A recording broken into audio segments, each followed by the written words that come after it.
하겠습니다. 잘 오셨습니다. 은혜 받읍시다. 인사하시겠습니다.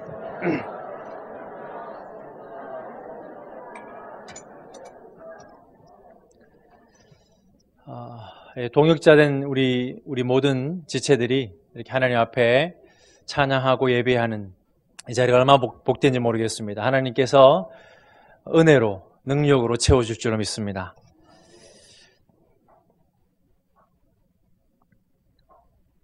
PPT 띄워주시기 바랍니다. 디모데후서 말씀을 통해서 사도 바울의 삶을 좀 나누고자 합니다. 사도 바울, 그의 업적과 그의 양력, 그의 삶 나누면서 또 제 이야기도 좀 드리려고 합니다. 먼저 이 사도 바울의 우리가 읽었던 것처럼 7절, 8절에 보면 나는 선한 싸움을 싸웠다. 사도 바울이 이렇게 죽음을 직면한 사도 바울입니다. 유언장과도 같은 디모데후서에서 나는 선한 싸움을 싸웠다. 그렇게 말하면서 내게만 아니라 주의 나타나심을 사모하는 모든 자에게 의의 면류관이 있을 것이다. 그렇게 말하고 있는 것입니다. 이 선한 싸움, 이 119, 제가 그 차만 보면 제 이야기가 이제 생각이 나는데, 저희 아버지 이야기입니다. 저희 아버지가 지금으로부터 약 한 15년 전인데, 지금 이제 건강하게, 지금 이제 연세가 83입니다. 근데 이제 15년 전에 갑자기 전화가 와서 이렇게 어머니랑 달려가 봤더니 고기를 잘못 드시고 찜질방에 가셨다가 쓰러지셔서 의식이 없는 겁니다. 그래서 이 심폐소생술도 하고 다 이렇게 했는데 그 작은 병원, 거창에였었는데 거창에서 작은 병원에서 안 된다 그래서 저 차를 타고 대구로 이제 가는 겁니다. 계속 이제 그 산소 마스크를 끼고 이렇게 가는데 저는 이제 할 수 있는 게 없지 않습니까? 그래서 간절히 기도해야 되는 것입니다.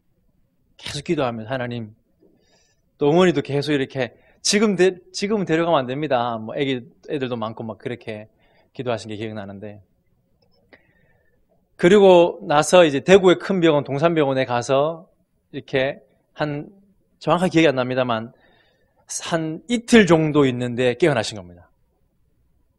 그리고 검사를 받아봤더니 전혀 문제 없이 건강하게 지금까지 살아 계시는데, 제가 며칠 전에 어떤 기도를 했냐면, 하나님, 제가 이제 그때 선교단체 대학교에서 중보기도 팀을 맡았기 때문에 어떻게 해야지 하나님 영혼을 살리는 기도를 드리는 것이 어떤 것입니까? 물었던 그 기도 중이었었습니다. 그런데 이 사건을 겪게 하신 겁니다. 바로 그거다. 네가 너의 아버지를 간절히 살리려고 기도했던 것처럼 한 영혼을 살리기 위해서 그렇게 간절히 기도할 때 그 영혼이 살아난다 라고 말씀하신 것이었어요. 선한 싸움, 무엇에 정말 생명 걸고 지금 나의 아버지가 살아나야 됩니다, 이렇게 간절히 기도했던 그 기도가 한 영혼을 살리려고 할 때 그런 기도가 필요하다는 것입니다. 지난주에 이 최병호 집사님께서 다녀가셨습니다. 고등학생 때부터 지금까지 2,000명을 넘게 전도했다고 합니다.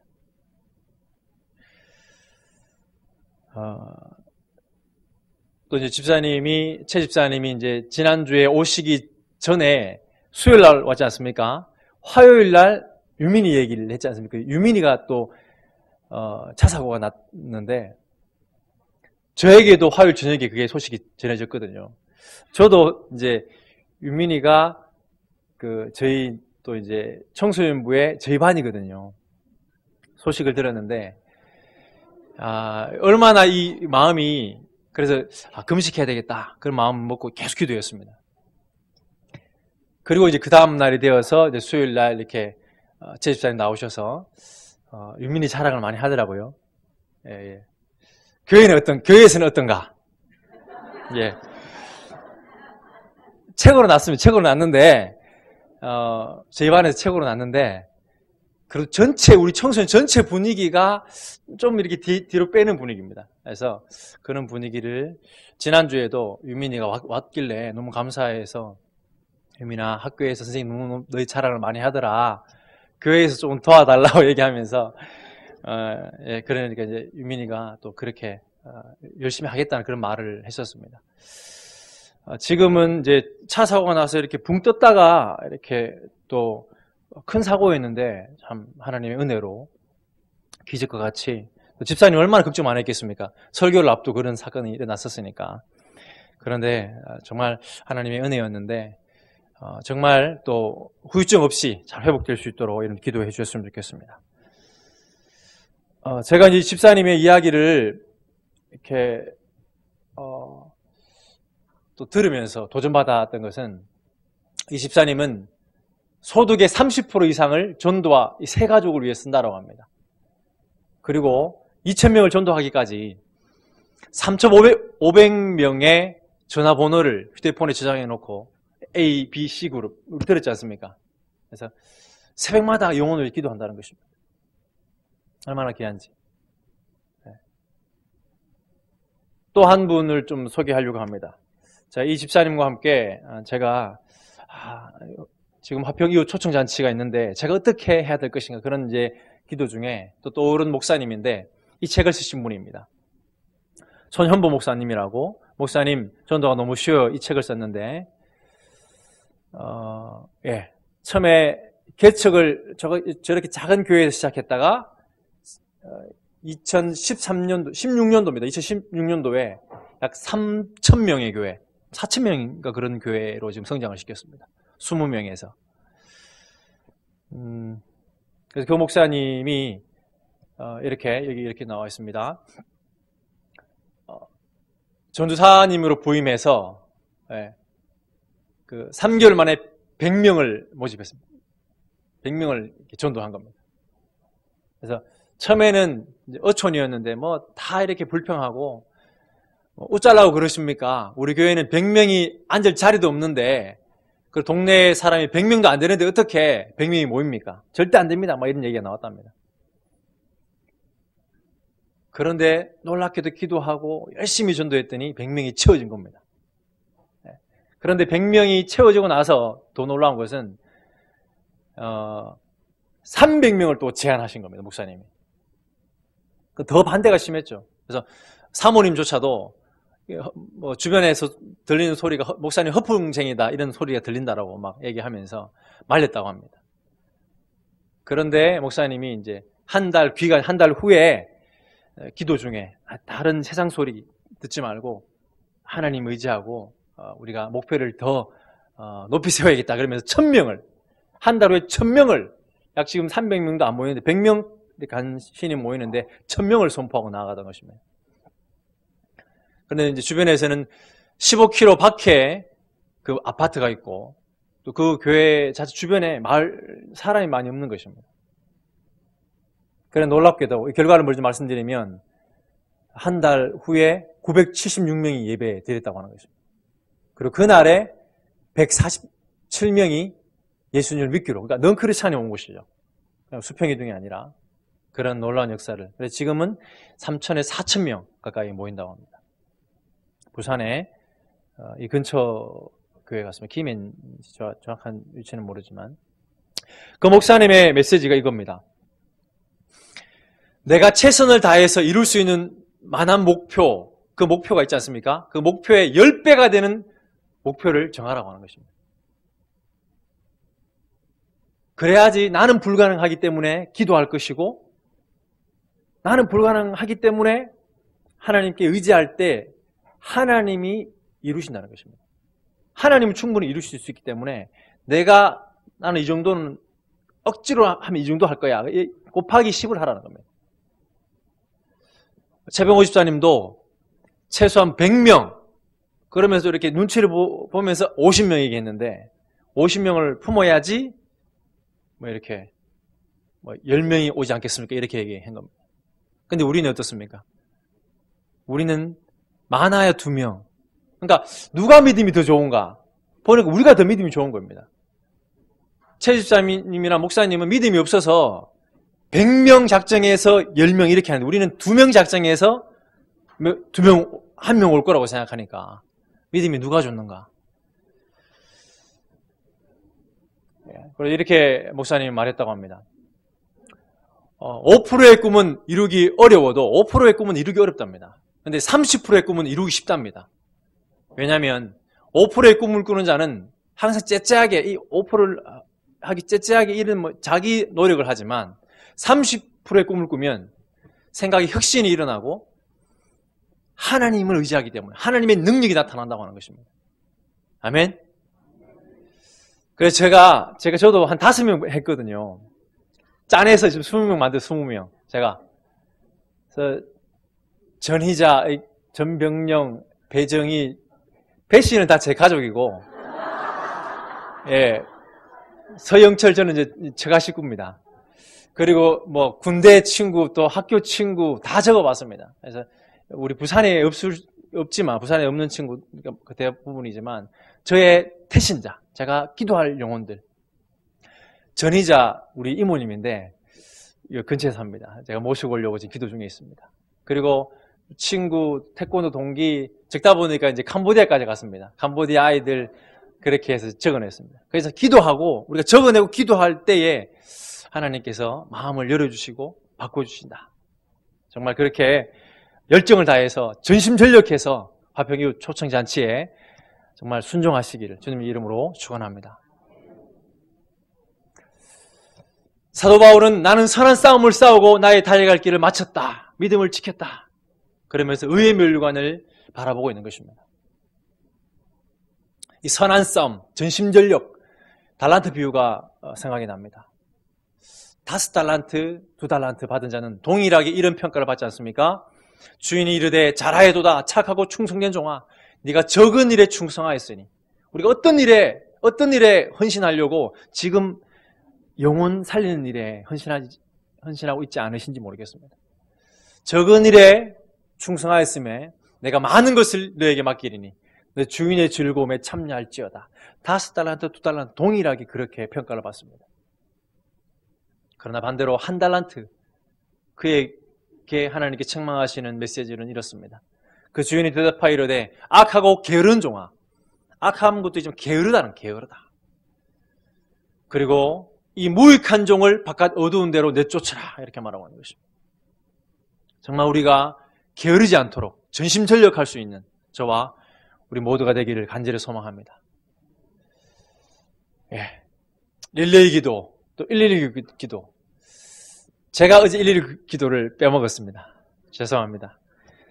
제가 이제 그 대장간을 하고 나서, 그러니까 한 40분 하고 나서 마음을 먹었는데 아이들하고 이제 대장간 끝나고 우리 청소년들하고 또 운동을 하다가 깜빡 놓쳤습니다. 오늘도 9시 정각에게 할 생각인데 여러분들 제가 놓치면 말씀해 주십시오.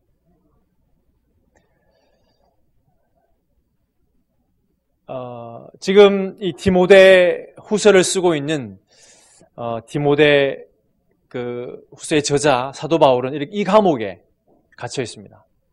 마메리틴 감옥인데 사도 바울입니다. 그 진정한 옥중서신이라고 말씀드릴 수 있는 이 디모데 후서를 마메리틴 감옥에서 갇혀 있으면서 지금 사랑하는 제자, 영적 아들 디모데에게 이렇게 엄히 명하고 있습니다. 하나님 앞과 살아있는 자와 죽은 자를 심판하실 그리스도 예수 앞에서 그가 나타나실 것과 그 나라를 두고 엄히 명하노니 지금 자기가 감옥에 갇혀 있는데 엄히 명한다라고 강력하게 부탁하고 있는 것입니다. 예. 오늘 읽었던 4장 6절에도 전제와 같이 내가 벌써 부어지고 나의 떠날 시각이 가까웠다.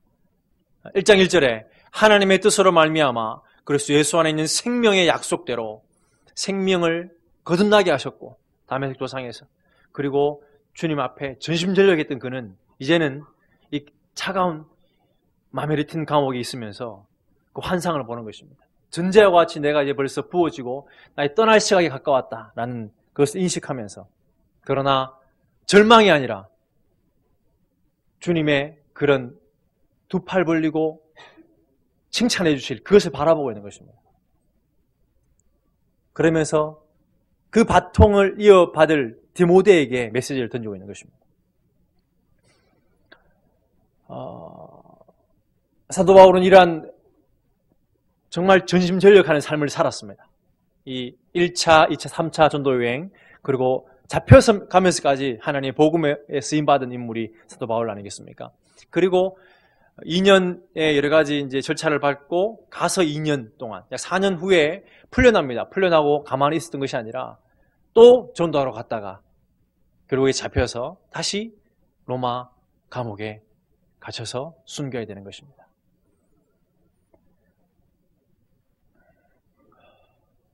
예, 그의 사명에 충실했던 그였습니다. 사도 바울이었습니다. 주께서 이르시되 가라. 이 사람은 내 이름을 이방인과 임금들과 이스라엘 자손들에게 전하기 위하여 택한 나의 그릇이다. 이 사명을 9장에 회심했던 그 다메섹에서 만났던 그 주님께 주님 당신은 누구십니까? 그리고 나서 내가 무엇을 하기 원하십니까? 사명을 받고 나서 전심전력으로 한 길을 갔던 사도 바울이었던 것입니다. 네, 사도로 부름받았는데 복음을 위하여 택정받았다. 특별히 베드로가 할례자들이라고 한다면 사도 바울은 이방인의 사도로 자기 영역에 충실했던, 회당에 먼저 전도하지만 이방인을 위한 전도로 선교의 사명을 감당했던 바로 사도 바울이었던 것입니다. 그가 지금 마지막 그 사명을 다하면서 디모데에게, 그리고 우리에게 이렇게 말씀하고 있지 않습니까? 큰 교훈이 있다라고 생각되어집니다. 너는 말씀을 전파하라. 때를 얻든지 못 얻든지 항상 힘쓰라. 범사의 오래 참음과 가르침으로 경책하며 경계하며 권하라. 라고 말씀하고 있습니다. 우리가 예수님의 제자다라고 고백하고 있는데 자기 십자가를 지고 자기를 부인하고 정말 사도 바울처럼, 그리고 사도 바울의 명령처럼 전심전력할 때에 특별히 복음을 전하는 일에 우리에게 맡겨주신 영혼들에게, 우리 태신자에게 담대하게 복음을 전할 수 있는 저와 화평교회 성도님들 되시기를 주님의 이름으로 축원합니다. 사도 바울의 양력은 이렇습니다.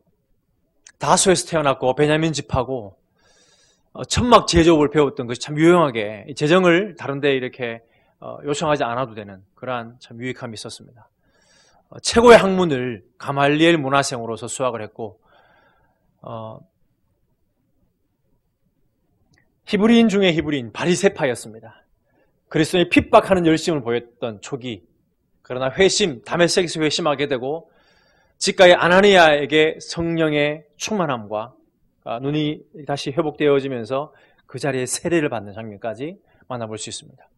그리고 안디옥, 그 아름다운 선교하는 교회, 건강한 교회 안디옥 교회의 초대 지도자였는데 바나바와 함께 선교로 떠나게 되는 그것을 만날 수 있고 그의 사명을 충실하게, 그렇게 이방인에게 복음을 전할 사명을 받게 됩니다. 그 역할은 1차 선교 후에 돌아와서 예루살렘 공의회에서 안디옥 교회를 변호하면서 이방인에게도 이제는 복음이 전해진다. 그렇게 복음의 확장을 이루어내고 또 베드로에게 책망할 정도의 그런 담대함, 그리고 마가 요한을 두고 바나바와 이렇게 선교팀이 두 팀으로 갈려지게 되는 그런 모습도 볼 수 있습니다. 업적은 1차에 3차에 걸친 선교여행을 사도행전을 통해서 우리가 볼 수 있지 않습니까? 그리고 소아시아와 그리스의 많은 교회를 건립합니다. 예. 어떤 교회였냐? 제가 대충 이렇게 세워봐도 이렇습니다. 빌립보 교회, 데살로니가 교회, 고린도 교회, 베레아 교회, 갈라디아 교회, 라우디아 교회, 히에라볼리아 교회, 골로새 교회, 빌립보 교회, 에베소 교회, 그레데 교회 등등 이런 교회들을 세우고 또 영향을 주고 또 이제 이 예배소에서 이제 수많은 목회자를 또 양성하게 되는 것을 보게 되는데, 두라누스온입니다. 이 두라누스온에서 신학 사역을 감당하게 됩니다. 그때에 또 소아시아 7교회에도 영향을 줬던 것이 아닌가 생각해 볼 수 있는 것입니다. 이 두라누스온, 지금 이제 세워져 있는 저거는 이제 후대에 세워졌지만 아마 저 자리가 두라누스온이 사도 바울이 저기에서 하나님의 목회자를 양성했던 것이 아닌가 이렇게 추측하고 있습니다. 함께 한 말씀 읽기 원합니다. 사도행전 19장 8절 10절 말씀 함께 읽기 원합니다. 시작.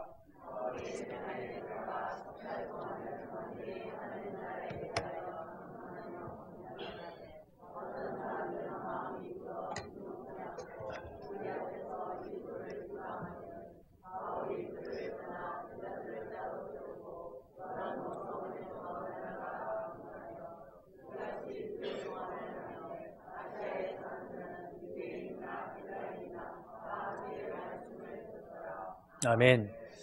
가장 오랜 동안 시간을 고린도에서 약 1년 6개월 있으면서 여러 가지 또 편지를 쓰고 쉬지 않았습니다. 사도 바울은 전심전력이었습니다. 그리고 여기 에베소에 있으면서 2년, 그러니까 3개월 동안 회당에서 전도하지만은 3개월 동안 듣다가 유대인들은 사도 바울을 용납하지 못합니다.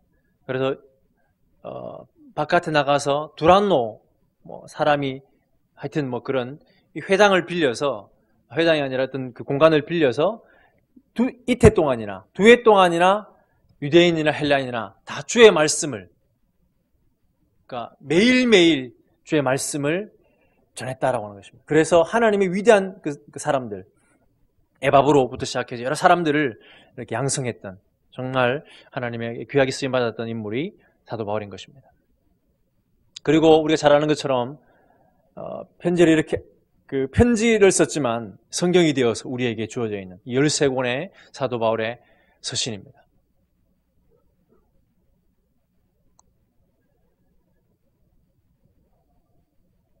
바울의 동역자, 바울이 이렇게 동역자를 세웠고 또 바울의 그 위대한 사역 앞에 함께 있던 사람들, 누가, 디모데, 디도, 마가, 아굴라, 아르스다고, 아데마, 바나바, 에바브라, 디도, 유스도, 오네시모라고도 하고, 브리스길라, 세군도, 실라, 베베, 루포와 그 어머니, 드디오, 데마 등등. 참으로 오늘 본문에도 데마가 등장하는데, 데마는 골로새까지 만약에 친근하게 이렇게 사역하다가 세상을 사랑하여 떠났다라고 기록하고 있지만, 아무튼 하나님의 거룩한 사역에 함께했던 사람이 이렇게 많았다고 하는 사실을 또한 발견하게 되는 것입니다. 이 동역자에게 특별히 영적 아들 디도와 디모데, 특별히 디모데에게 목회 서신을 남기면서 이렇게 권면합니다. 고난을 받아라. 4장 5절 함께 읽기 원합니다. 시작. 그러나 너는 모든 일에 근신하여 고난을 받으며 전도에 인해 일을 하며 너의 직무를 다하라. 그 시대가 어떤 시대입니까? 우리가 잘 아는 것처럼 고통하는, 말세에 고통하는 때가 올 것이다. 점점점 더 어려워질 것인데, 그럼에도 불구하고 때를 얻든지 못 얻든지 복음을 전해야 된다라고 말씀하면서 오늘 읽었던 3절 4절에 보면 때가 이르리니 사람이 바른 교훈을 받지 아니하며 귀가 가려워서 자기의 사욕을 따를 스승을 많이 두고 또 그 귀를 진리에서 돌이켜 허탄한 이야기를 따를 것이다. 그러나 너는, 그렇게 권면하고 있는 것입니다. 고난을 받아라. 전도인의 일을 하라. 직무를 다하라. 이렇게 권면하고 있는 것입니다. 그의 나이 30에 주님을 만났다고 해도 약 18년 정도, 약 20년, 쉬는 것 빼면 20년 정도의 선교를 떠나고 이런 치면 50 아니겠습니까? 근데 그 전에 또 광야에서 또 자기 고향에서 치면 약 적어도 60 이상, 약 70세에 지금 70세 가까이 되어서 사도 바울이 영적 아들 디모데에게 말씀을 전하고 있는 것입니다. 그러면 자기 자신인 선한 싸움을 싸웠고 이제 하나님의 면류관을 바라보고 있는데 남은 주자 그 디모데에게 권면하고 있는 것입니다. 그리고 지금 말씀을 듣는 저와 여러분들에게도 사도 바울이 건면하는 줄로 믿습니다. 전심전력하여서 하나님의 이 복음을 전하는 일에, 영혼을 살리는 일에 정말 나와 함께 달려가자. 이렇게 사도 바울이 천국에서도 우리에게 말씀하는 것 같습니다. 바울은 고난을 받으라, 그렇게 빈말로 하는 것이 아니라 그가 그런 삶을 살았다고 하는 것입니다. 저희가 그리스도의 일꾼이냐 정신없는 말을 하거니와 그렇게 화가 나와서 거짓 선생들에게 이렇게 말하면서 나도 더욱 그러하도다. 내가 수고를 넘치도록 하고 옥에 갇히기도 더 많이 하고 매도 수없이 맞고 여러 번 죽을 뻔하였다. 유대인들에게 40에 하나 한 매를 5번이나 맞았고 3번 태장으로 맞고 1번 돌로 맞고 3번 파선하는데 일주야를 기품에서 지냈으며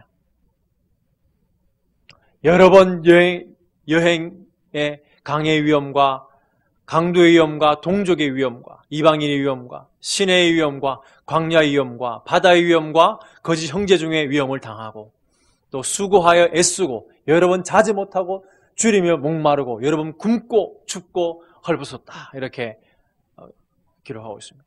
그런 삶을 살고 나서 후회한다가 아니라 이제는 나는 면류관인데 너의 바로 그 영적 아들 디모데에게 너 역시 그러한 삶을 살아라, 고난을 달게 받아라 라고 말씀하고 있는 말씀을 우리는 받게 되는 것입니다. 내가 선한 싸움을 싸우고 나의 달려갈 길을 마치고 믿음을 지켰다. 이제 후로는 나를 위하여 의의 면류관이 예비되었으므로 주 곧 의로우신 재판장이 그날에 내게 주실 것이며 내게만 아니라 주의 나타나심을 사모하는 마라나타 고백하는 우리 모두에게 그 고난을 부끄러운 것을 이기지 않고 전도할 때 얼마나 쉽지 않습니까? 그러나 그것을 달게 여기며 주님의 면류관을 바라보면서 전심전력하는 그러한 자에게 정말 그것이 복이다 라고 말씀하시는 말씀 앞에 우리가 순종하여서 이 말씀을 붙잡고 전심전력할 수 있는 저와 화평교회 성도들 되시기를 다시 한번 주님의 이름으로 간절히 축원합니다. 말씀을 마무리하면서 제가 지지난주에 영화를 하나 봤습니다. 교회 오빠라는 이제 이 영화를 봤는데